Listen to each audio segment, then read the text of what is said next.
So hello guys, hope you all are guys doing well. Again welcome to our channel and it's day 15 of mission 30 days we started. हाँ जी बच्चे, half of the portion gone. 30 days में से 15 days गए and 15 days left. अब हमने ये 15 दिनों में जो किया उसको अच्छे से पढ़ो और आने वाले 15 दिनों में जो अब हम करेंगे उस पे फोकस करो. आपका अच्छा एग्जाम होने वाला है and it's my open guarantee to each and every student whosoever going through my lectures from day 1. Okay, without wasting your time will start our today's session. हमारा आज का क्या टॉपिक है बच्चे? As you can see on your screen that today's topic is our adjustment of capital as written on the board ahead. क्या कह रही topic? ये कल मैंने आपको समझाया जब हमने फर्म की कैपिटल कैसे कैलकुलेट करनी होती है, कैसे मेथड से सब कुछ एक्सेट्रा एंड एक्सेट्रा. अब इसको क्वेश्चन में कैसे अप्लाई करना है, how do you know, how do you identify कि क्वेश्चन में ये केस आ गया एडजस्टमेंट ऑफ कैपिटल का. बच्चे इफ यू ऑल रिमेंबर कि मैंने आप लोगों को एक क्वेश्चन कराया था, revaluation account along with its partners capital और current account and balance sheet. जो हमने क्वेश्चन किया था उसमें हमने पार्टनर्स के कैपिटल अकाउंट मेकिंग की थी, करंट की नहीं की थी क्योंकि उस केस में फिक्स कैपिटल नहीं फ्लक्चुएटिंग का केस था. ठीक है, वो क्वेश्चन फुल फ्लेज मैंने आपको कराया. अब मैं आपको पूरा क्वेश्चन नहीं कराऊंगी, मैं आपको उसका एक ओवरव्यू दूंगी. क्वेश्चन आपको वैसे ही सारा आएगा, रीवेल बनाने को डाटा सारा वैसे ही दिया होगा, रिवैल्यूएशन का, आपको पार्टनर्स कैपिटल, करंट या फिर बैलेंस शीट का. सिर्फ उसमें एक चीज ऐड होगी कि क्वेश्चन सपोज आपके पास चल रहा है और क्वेश्चन सेज, उसके बीच में उन्होंने घुसा दिया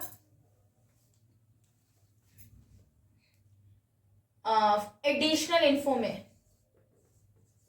इसमें बच्चे एडिशनल इन्फो क्या है? एडिशनल इन्फॉर्मेशन में, हाँ जी बच्चे, तो इसमें आपको देखो मैंने बताया एडिशनल इन्फॉर्मेशन में क्या मेंशन होगा. सारा डाटा गिवन होगा रिवैल्यूएशन अकाउंट के जैसा, बैलेंस शीट और पार्टनर्स कैपिटल या करंट के जैसा. उसमें एडिशनल इन्फॉर्मेशन में जहां लिखा नहीं होता कि कोई स्टॉक जैसे रिवैल्यू हुआ, at to this, furniture depreciate हुआ, एप्रिशिएट हुआ, मशीनरी ये हुई, लाइबिलिटी कोई घटी बढ़ी या क्रेडिटर राइट ऑफ, वैसा सारा डाटा होगा. उसमें उन्होंने घुसाया होगा लास्ट में एक पॉइंट, या सेंटर में भी कोई किसी भी पॉइंट में उन्होंने एक पॉइंट आपको वो गिवन मेंशन करके दिया होगा क्वेश्चन में. And that point says what, कि जो बच्चा कैपिटल्स है पार्टनर्स की, कैपिटल्स ऑफ पार्टनर्स, ध्यान से समझिएगा, ठीक है, Capitals of partners will be adjusted, capitals of partners will be adjusted through what? Through or according या as per, according to new profit sharing ratio.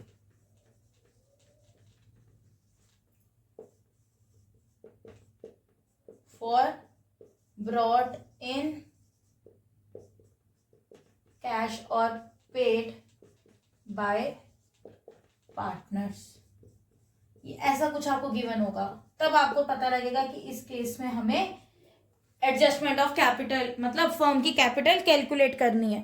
अब फर्म की कैपिटल कैलकुलेट करने के बड़े सारे केसेस हैं, जैसे मैंने बताया सभी पार्टनर्स की कैपिटल को प्लस कर लेना, ठीक है, वो हो जाएगा. अदरवाइज आपने फॉर्मूला लगा लिया फर्म के न्यू पार्टनर का, जो इनकमिंग पार्टनर है या न्यू पार्टनर है उसका आपने लिया. न्यू पार्टनर को इनकमिंग पार्टनर बोलते हैं बेटा, न्यू पार्टनर को ही हम इनकमिंग पार्टनर बोलते हैं, ठीक है.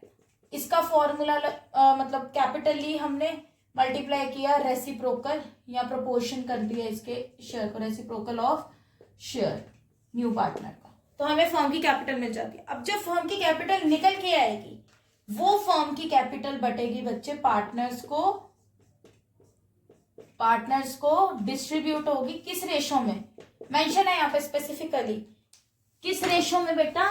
New profit sharing ratio. अब ये आपने नहीं निकालनी, ये आपको क्वेश्चन में दी होगी, पहले दिया होगा कि एबीसी पार्टनर्स हैं 2:1 में और उन्होंने फ्यूचर में डिसाइड किया कि हमारी न्यू रेशो विल बी 1:1 होगी, इक्वल होगी, तो आप उसमें बांट दोगे जो न्यू वाली गिवन होगी आपको दूसरे नंबर पे. अगर नहीं तो आप कैलकुलेट करोगे न्यू रेशो को. वो न्यू रेशो को कैलकुलेट करने का जो केस आपको लग रहा है कि क्वेश्चन में ये वाला केस लगेगा, उस केस के थ्रू आप न्यू रेशो कैलकुलेट करके फर्म की कैपिटल पार्टनर्स को बांटोगे उनकी न्यू प्रॉफिट शेयरिंग रेशो में। माइंड माय वर्ड्स, ठीक है। एक ये चीज होती है, एक चीज मैंने इसमें लिखा ब्रॉड कैश ला रहा है कोई या फिर कोई पे कर रहा है। इसमें बच्चे देखो दो तरीके होते हैं,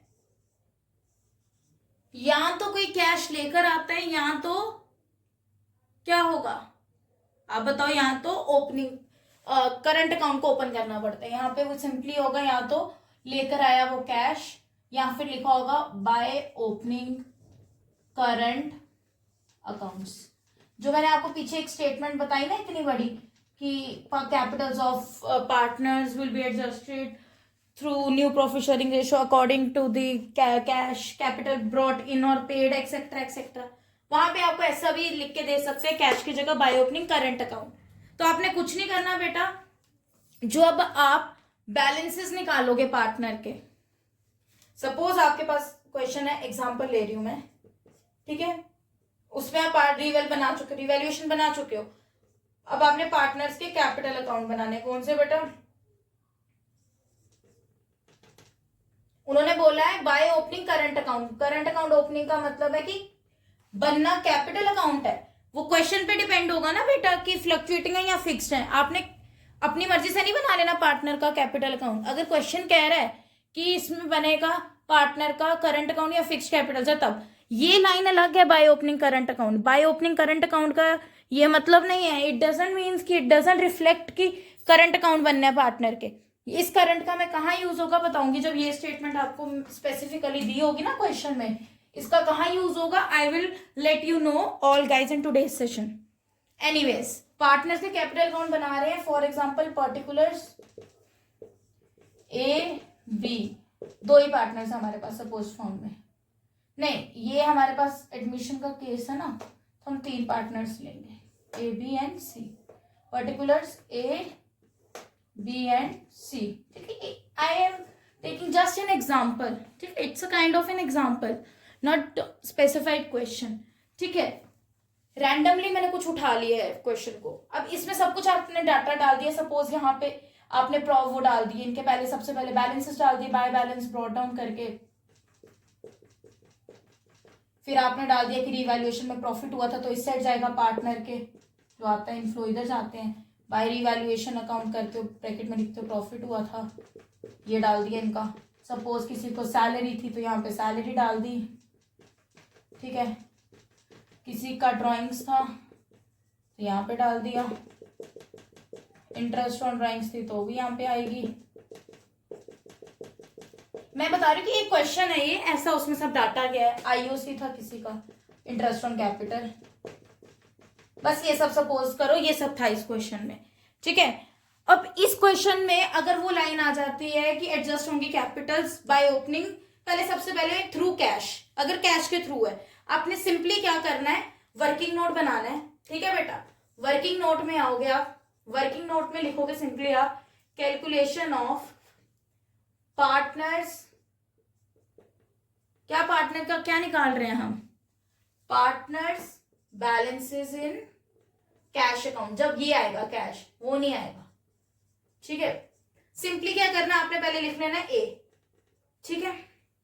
ए के पास क्या है और क्या उससे गया है, क्या आया, वो बैलेंस निकालना है। सपोज ए को ये सब आया क्रेडिट में, यहां पे लिखोगे क्रेडिट साइड, सब कुछ प्लस करोगे क्रेडिट साइड वाला, ठीक है, और यहां से माइनस करोगे इसकी डेबिट साइड। मतलब डिपेंड कर रहा है ना कि कौन सी बड़ी साइड आपकी, ज्यादातर वही साइड बड़ी होती है और आपने वही साइड लेके चलना है। क्यों ऐसा भाई, ऐसा इसलिए है क्योंकि इनफ्लोज में से हम आउटफ्लोज माइनस करते हैं। बेशक एंड में आंसर नेगेटिव क्यों ना आए, बट हम हमेशा अपने कमाई में से खर्चे माइनस करते हैं, खर्चों में से कमाई नहीं माइनस करते। वो डिपेंड करता है बाद में, it depends on the future कि आपको प्रॉफिट हो रहा है लॉस हो रहा है। If incomes are more than your expenses then it reflects, it clearly give you the condition indication of what, that you are earning specified profit throughout the year, ठीक है।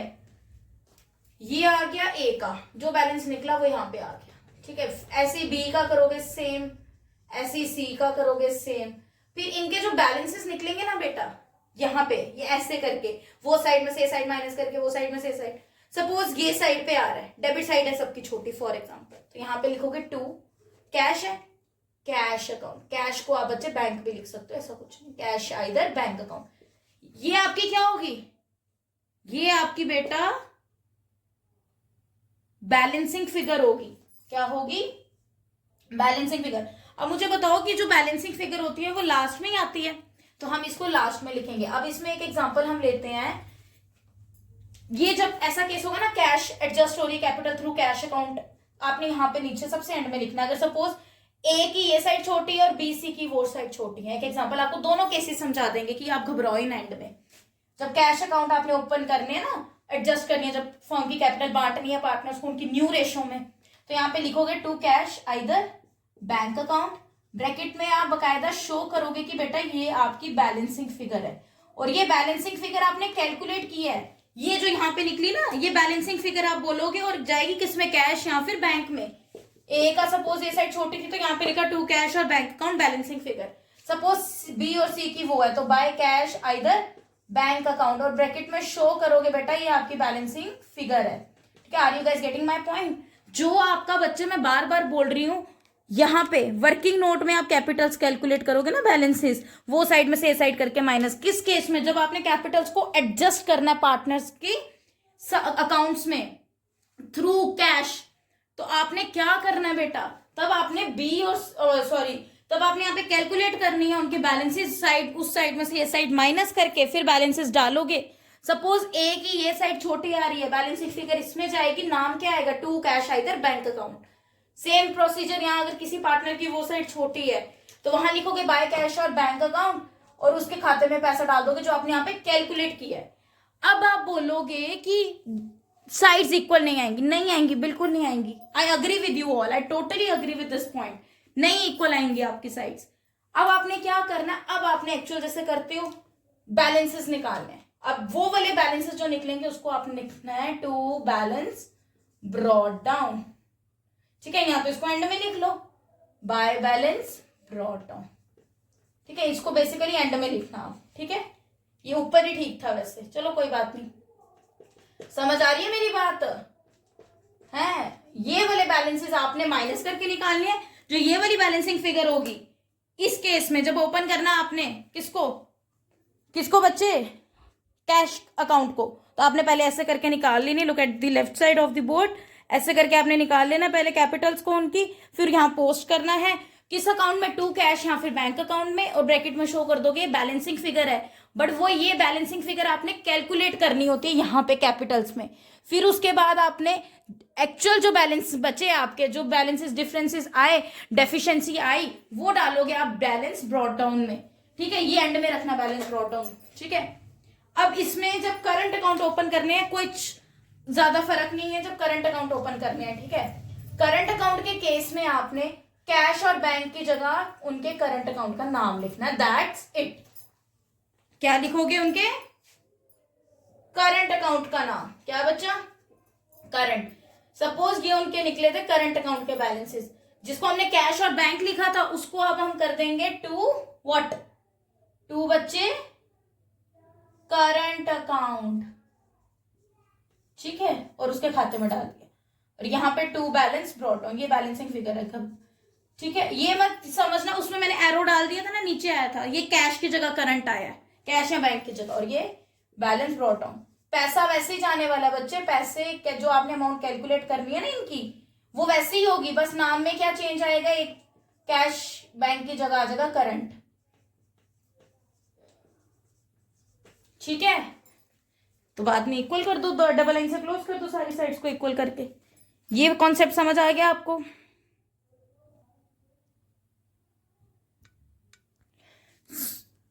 So here's your fresh and new topic begins for today's session is named by retirement of a partner.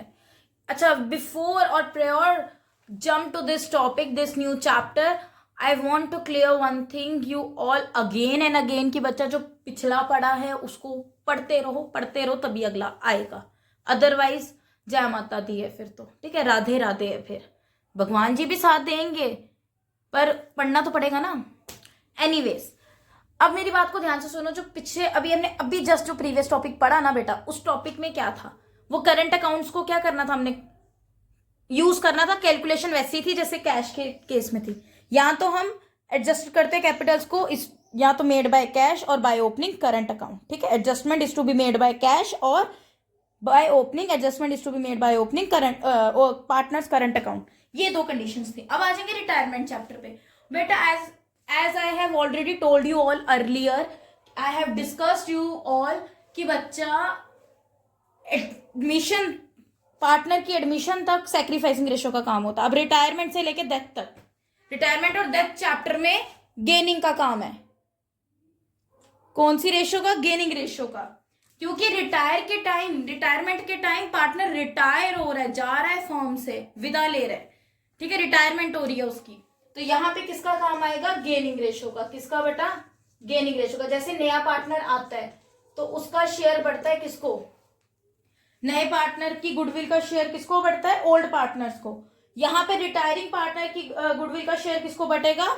Old इसको existing partners को। Old नहीं, existing partners को, ठीक है। जब new आता है तो ओल्ड कहते हैं, बट अब जब रिटायर हुआ है तो वो भी तो उनके साथ ही पार्टनर बना था, बट उसकी रिटायरमेंट उनसे पहले ही हो रही है तो वो रिटायरिंग बन गया, जो पीछे प्रीवियस बच गए, those partners are existing partners of the firm, ठीक है बच्चे। अब गेनिंग रेशो कैसे निकलती है? गेनिंग रेशो को निकालने के लिए सबसे इजी मेथड होता है कि आपको फॉर एग्जांपल मेंशन रहता है एबीसी पार्टनर्स एंड 2:2:1 की रेशो में।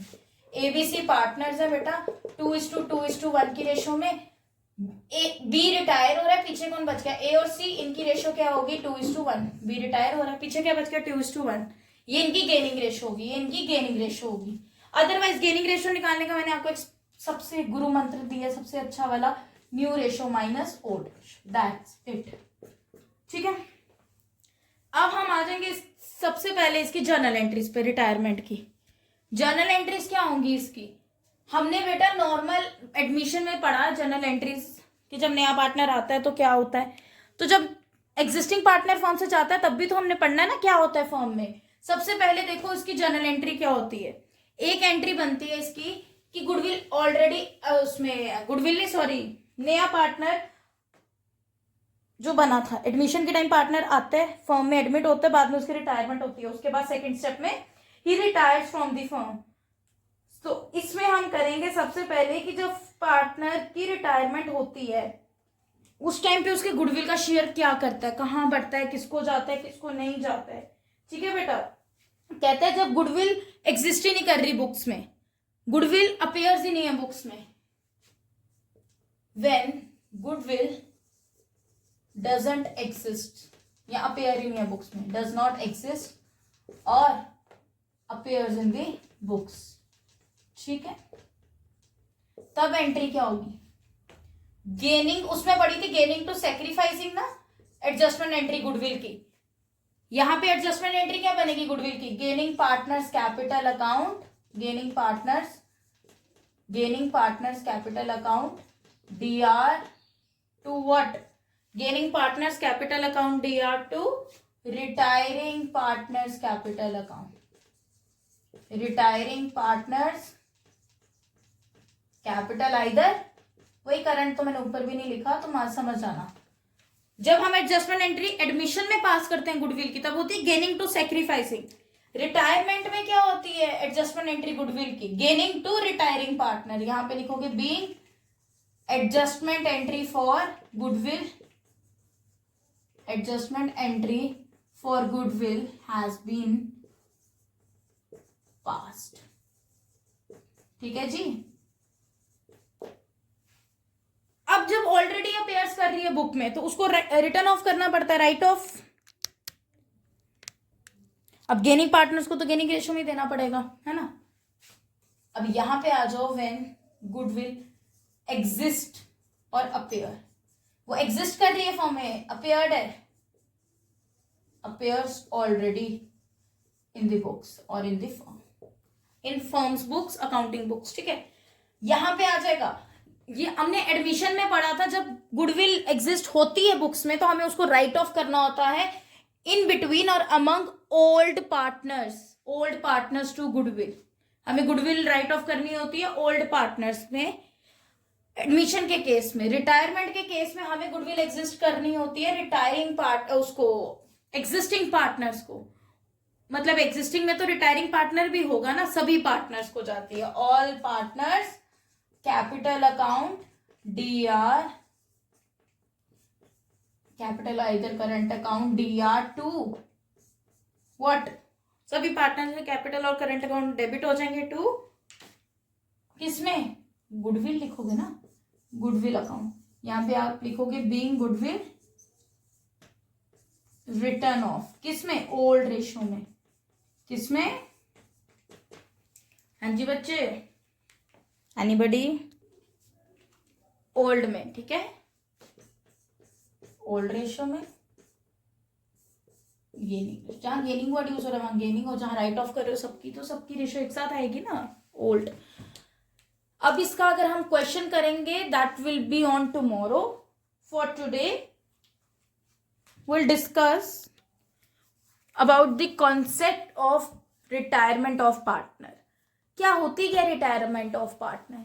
बेटा पार्टनर रिटायर होता है, पार्टनर जब फर्म से रिटायर होता है, फॉर एग्जाम्पल हर फील्ड में जो जॉब पर्सन है वो रिटायर होता है, बिजनेसमैन कभी रिटायर नहीं होता है, entrepreneur never ever retires, but एक जॉब पर्सन, एक एम्प्लॉय, इवन एक employer, who is a employee, what's the difference between employee and employer? Employee is the person, is the one, is an individual who works for others. And who is the employer? Employer is a person, an individual who guides their employees. ठीक है, employer वो है जिसके under employees काम करते हैं, ठीक है, कर तो वो भी जॉब ही रहे, सभी जॉब पर्सन रिटायर होते हैं, ठीक है। देखो यहाँ पे तो उनकी निकाली जाती है बेटा गेनिंग, ऐसा क्यों? ऐसा बेटा इसीलिए है कि जब फर्म से कोई विदा लेता है, किसी की रिटायरमेंट होती है, रिटायरमेंट के टाइम उनको सब कुछ मिलता है बेटा, उनको मिलता है पेंशन, सॉरी रिटायरमेंट ग्रेच्युटी, ठीक है, जो उनका उस टाइम पे इकट्ठा हुआ होता है सारा एग्रीगेट अमाउंट उनको सॉर्ट ऑफ मिलता है, उनके जो भी PFs वगैरह कटते हैं, प्रोविडेंट फंड्स वगैरह उनको हैंड ओवर किए जाते हैं at the time of their retirement, और क्या मिलता है उनको, और उनको जो भी उनको टिल दैट डेट इंसेंटिव्स वगैरह होते हैं, सब कुछ उनको मिलता है, ये सब होता है हमारा रिटायरमेंट के केस में। इसीलिए यहाँ पे गेनिंग रेशो की जाती है कि अब ये जा रहा है, इसकी न्यू रेशो तो हो ही नहीं सकती ना कैलकुलेट, ये जा रहा है, ये फॉर्म में नहीं आ रहा, अब उसके जाने के बाद जो पीछे पार्टनर्स बचे रहेंगे फॉर्म में, that will be share their ratio, their amount of profits or losses in their specified gaining ratio, not in sacrificing ratio, क्योंकि उनको तो गेन ही हो रहा है, जब कोई नया पार्टनर फर्म में आता है उसको देना पड़ता है, उसको कौन देता है? ओल्ड पार्टनर्स, एग्जिस्टिंग पार्टनर्स उसको देते हैं, बट जब कोई पार्टनर फर्म से जाता है, जब कोई एग्जिट लेता है फर्म से, हु रिटायर्स, जब कोई रिटायर होता है, at the time of retirement when any partner retire from the firm, उसका जो भी रहता है सॉर्ट ऑफ वो पीछे बढ़ता है ओल्ड पार्टनर्स को, तो उनको तो गेन ही हो रहा है ना, उनको मिल रहा है, ठीक है जी। So that's all for today. कल हम इसकी जर्नल एंट्रीज करेंगे, और ये भी 1-2 दिन का हमारा रिटायरमेंट है। आफ्टरवर्ड्स हमने अभी इसमें loan account, main topic loan account cover up करना है, एग्जीक्यूटर अकाउंट, डेथ चैप्टर से और डिसोल्यूशन की entries and realisation account. Afterwards will wind up this partnership part. Till that do subscribe, do share, comment, and if anyone facing any kind of doubt in today's session or lecture, any kind of deviation are you guys identifying in today's session, kindly let me know in the comment section. So guys, stay tuned. That's all for today. Do subscribe, like, share, comment, and do press the bell icon. Hope we'll meet on tomorrow. So पढ़ो बच्चे, कल fresh mind होके मिलते हैं हम, okay? Thank you for watching. Stay tuned.